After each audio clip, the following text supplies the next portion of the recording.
Olá, tudo bem? Eu vou começar a ler o meu texto. Agradeço muito ao Congresso pela oportunidade. Muito obrigado. A autoetnografia e eu. Meu nome é Carlos Jiménez Vasquez, sou espanhol e vivo no Brasil há 9 anos. Atualmente estou fazendo um mestrado na USP sob a orientação do professor Ricardo Ballesteros.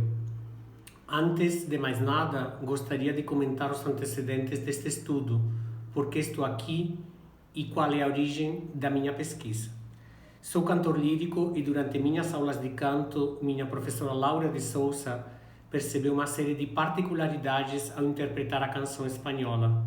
Estas características estão diretamente relacionadas ao flamenco que eu via de meu pai desde que eu era bebê. O meu pai até hoje é cantor de música flamenca. O tema da pesquisa é analisar minha própria interpretação e também estudar os problemas que nós cantores podemos enfrentar ao interpretar a música espanhola. Na universidade, estudei História da Arte e Musicologia nos anos 2000, mas nunca tive uma carreira ativa como cantor. Minha relação com o flamenco do ponto de vista teórico tinha começado quando eu estudava musicologia na Universidade de Salamanca, mas o mundo da flamencologia tem evoluído substancialmente nos últimos anos. A pergunta era: como eu poderia escrever sobre a relação com o flamenco se eu nunca cantei flamenco? Eu sempre ouvi alguns cantores disserem que o flamenco não é estudado, ele é sentido. Isso me intrigou muito, porque acho que tudo pode e deve ser estudado, analisado, e tudo pode ser sentido ao mesmo tempo. Parece que a pesquisa e o sentimento funcionam separadamente, mas não são. Quando comecei a escrever o pré-projeto para o meu mestrado, meu orientador me recomendou o uso da metodologia autoetnográfica, um método frequentemente utilizado hoje em dia na pesquisa artística qualitativa.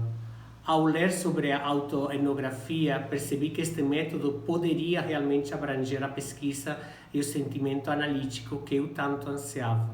Meu próximo passo foi colocar o objeto de meu estudo dentro da autoetnografia. E me perguntei, qual poderia ser a utilidade da minha experiência familiar para a pesquisa artística?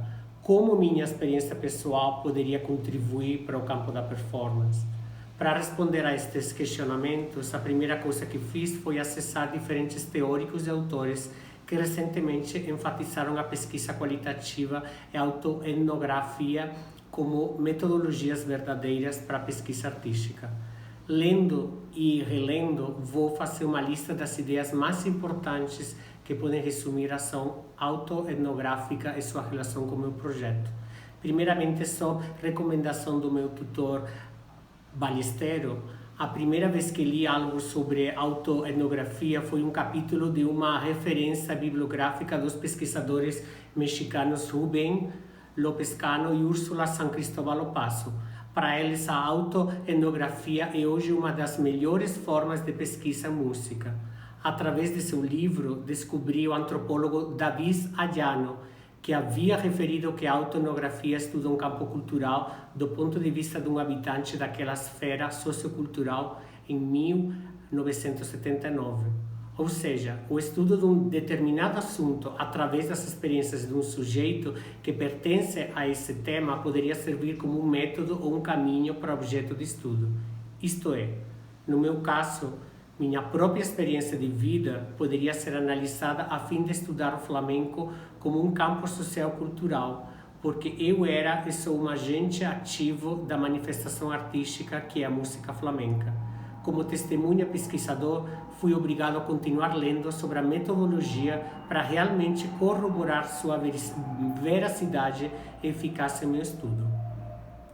Outro ponto a destacar é que a autoetnografia pertence a um tipo de pesquisa qualitativa, e é por isso que sublinho a posição da professora Marília Velarde a favor de um tipo de pesquisa paralela à ciência e que é a pesquisa artística.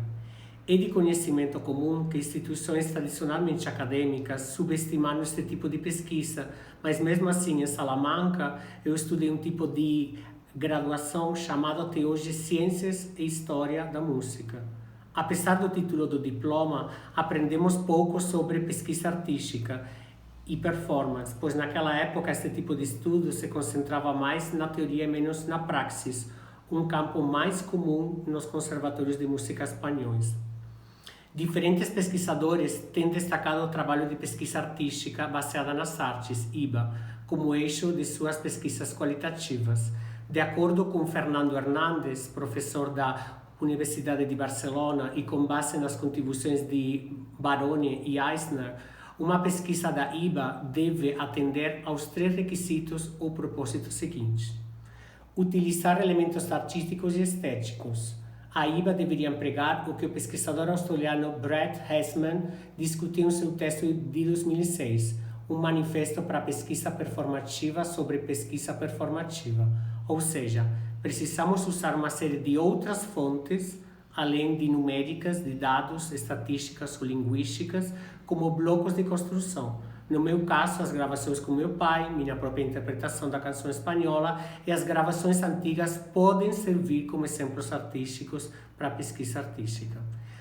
Número 2. Procurar outras formas de olhar e representar a experiência.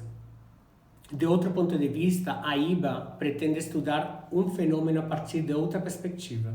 Portanto, a autoetnografia desempenha um papel relevante no processo do meu estudo. Empregarei a metodologia como um meio para alcançar o conhecimento num determinado campo cultural e artístico. E o número 3, para revelar o que não é falado. A IBA também pretende mostrar um tipo de pesquisa que revela narrativas, experiências e apresenta novos tópicos para a pesquisa artística. Para Fernando Hernández, diferentes perspectivas podem emergir da IBA, o literário, o artístico e o performativo. Considero que através da autoetnografia vou apresentar as 3. A literária, porque a narrativa e a inserção de histórias será muito importante para mostrar uma veracidade artística.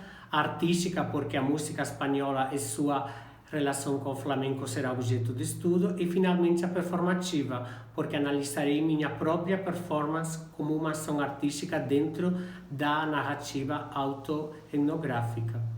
A análise performativa será fundamental para estudar a influência do flamenco em minha interpretação, estudando assim uma série de fatores técnicos, psicológicos e emocionais no desempenho.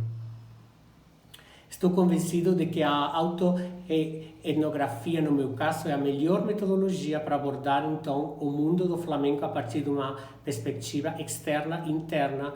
Por um lado, vou lidar com o flamenco por dentro, como filho de um cantaor, e por outro, como um cantor lírico que não interpreta flamenco. Por último, destaco o artigo de Norman Dancing, Rereading Performance Practice and Politics, onde ele especifica os princípios da etnografia performativa. Para Dancing, o desempenho é um exemplo claro de pesquisa performativa. Para ele, a pesquisa é definida por um compromisso com uma política de resistência, um compromisso de mudança, não apenas de interpretação do mundo. A autoetnografia performática confronta as estruturas e crenças do neoliberalismo como uma pedagogia pública, entendendo que a cultura é sempre política e a política é sempre performativa. No meu caso, sempre que pesquisei o flamenco, ele sempre foi uma espécie de resistência, uma manifestação política. Por um lado, quando eu estudava lá em Salamanca o flamenco, eu estava completamente fora do conteúdo pedagógico e quase não havia estudos acadêmicos sobre o assunto. Quando Dancing comenta que a autoetnografia também é uma ação política, me vem à mente a falta de políticas públicas de apoio à educação flamenca, bem como o desprezo que esta manifestação cultural, sem dúvida uma das mais ricas e complexas da Espanha, tem sofrido.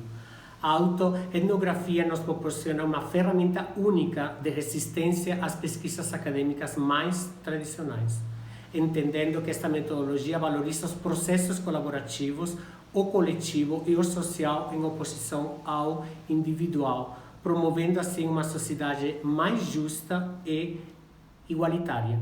Colocar minha narrativa com flamenco dentro da academia e reconhecer o folclore espanhol e o flamenco como linguagens culturais e artísticas, aprovando assim seu valor etnomusicológico, é fundamental, então, para a música espanhola.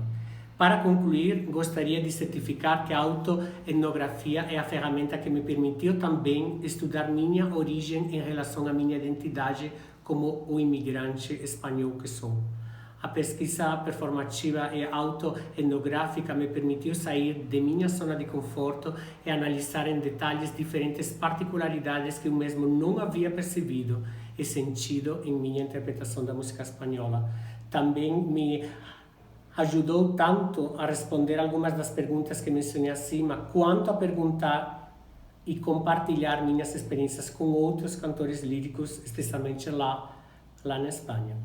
Agradeço as recomendações de meu orientador Ricardo Ballesteros, assim como os textos de autores como Marília Velarde e Paulo Maron, que utilizam esta metodologia em sua vida acadêmica diária.